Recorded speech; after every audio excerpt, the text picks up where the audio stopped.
New injuries for the Bills out of last night, maybe except for a bit of pride, after the Patriots needed only attempt 3 passes and still got a win in Orchard Park.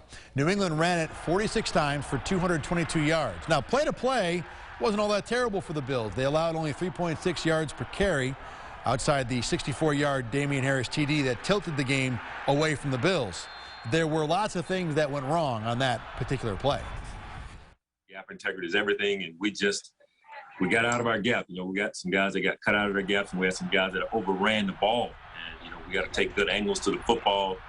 And that explosive just really leaves a bad taste in your mouth because, I mean, that's the one touchdown they got in the whole game. And it just, you don't want that to happen. It shouldn't happen. And we got to do better.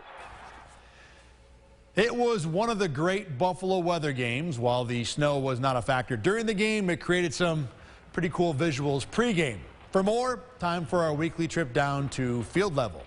You know who was leading the charge for the Bills last night? Good old buddy Terrell Owens back in town. T.O. pretty excited too. Even ended up doing some more calisthenics for the camera.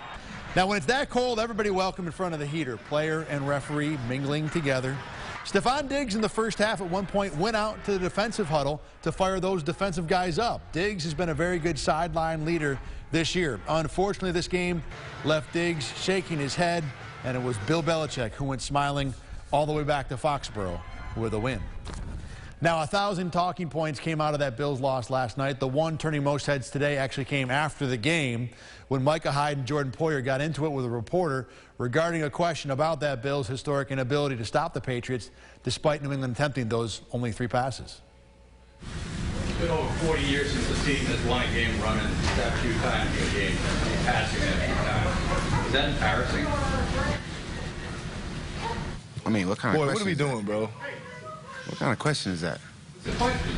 I mean, the nation's going to be criticizing you, calling you soft. I'm asking. I think keep 7 points. Yeah, 14 14 to 14. 14 to 10. Is that the final score? We made stops when we had to. They had one big run. I mean, they got good backs. Yeah. All right. They kept coming back to a couple runs. I mean, I don't know how you want us to answer that question. That's funny. Well, we'll remember that. I'll remember that. This goes back to respect. It's all about respect. I come here every single week and I answer your questions truthfully, honestly. I appreciate you guys. Don't do that. Don't do that. In my day, players answer that kind of question. That is the Bills' viral video of the day right there. Now, things don't get any easier for the Bills. This Sunday, the heavily anticipated matchup with the defending Super Bowl champs, along with one Tom Brady. It is the Bills and the Bucks on Sunday. The only place you can see it right here on Channel 8. It is the big-time national game of the weekend, so kickoff at 4:25 p.m.